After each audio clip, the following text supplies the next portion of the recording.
Where can you save the most money when travelling in New Zealand? On accommodation! In this video, we'll give you 10 types of cheap accommodation in New Zealand for every type of traveller. Let's do this!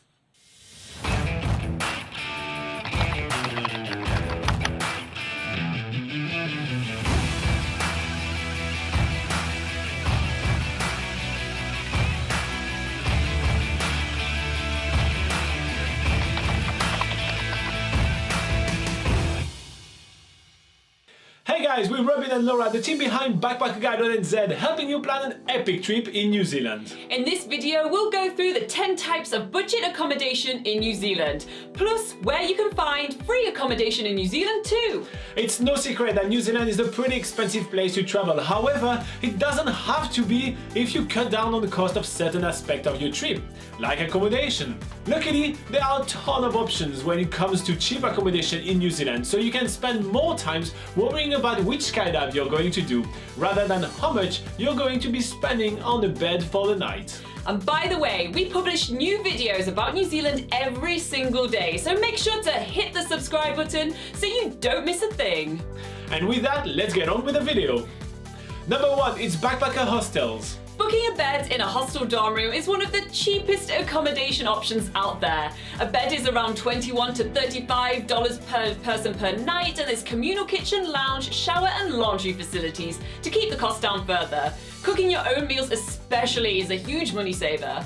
Although there are other types of rooms available in hostels, such as private, single, twin or double rooms, we recommend comparing private room prices with rooms in motel and budget hotels, which often have very similar prices. We have a whole video on how backpacker hostels work in New Zealand, so check that video linked up in the description below.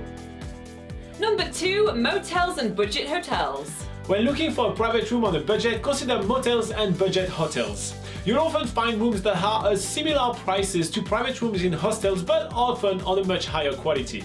However, if you plan on using the kitchen facilities, make sure to choose a hotel or motel that have them. For more tips on comparing private rooms in New Zealand, check out our video on how to save money in accommodation, linked up in the description below. Number 3, campervans. Not only is staying in a camper van a type of budget accommodation, it's so convenient. There's no need for all the packing and unpacking every time you arrive in a new place, and you take your accommodation around with you. There are plenty of budget camper van rental companies in New Zealand to keep the costs low, and we'll link up to a few comparison articles in the description. Alternatively, if you're staying in New Zealand for more than 2 months, buying your own camper van will save you heaps compared to renting one. There are always backpackers selling used campervans on Facebook groups, Trade Me, which is kind of like the New Zealand version of eBay, hostel notices boards, and more. We'll link up to some more information in the description below on how to find a budget campervan to buy in New Zealand. When staying in a campervan, keep in mind the cost of campsites and holiday parks. Spoiler alert, we'll talk more about campsites and holiday parks later in the video. Only self-contained campervan can camp for free on public land, and even then, a self-contained campervan will need to be recharged in a holiday park every 3 days or so. We'll link up to a couple of videos about self-contained campervans and freedom camping in the description below. Number 4, campsites. On the subject of traveling in a campervan, let's talk more about campsites. There are 2 main types of campsite in New Zealand, the one runs by the Department of Conservation or DOC, and the one runs by local councils. These are your most affordable campsites in New Zealand, ranging in price from 0 to 15 New Zealand dollars per person per night. They have basic facilities, with the free one only having toilets and water, to the serviced one maybe having showers, cooking facilities and even a shelter. If you're not afraid of roughing it and being in the great outdoors, then staying in a tent or a campervan in a campsite is a great way to stay on a budget. Number 5, holiday parks. Holiday parks are like the luxurious versions of campsites in New Zealand. They are basically the more commercialised versions of campsites with much more facilities and accommodation choices. Holiday parks have tent sites where you can pitch a tent or park a vehicle you're camping in, as well as powered sites for campervans which can use power. On top of all that, they also have cabins, self-contained motels and caravans for those who'd rather not be camping. This type of non-camping accommodation starts off marginally more expensive than hostels, but obviously get pricier the better the room is. Check out our accommodation guide to holiday parks in New Zealand linked up in the description below for full descriptions on what to expect in every type of holiday parks accommodation. Another great thing about holiday parks is that the guests have access to communal facilities like kitchens, lounge, laundry and bathrooms, which gives you more ways to save money. Number 6, couch surfing.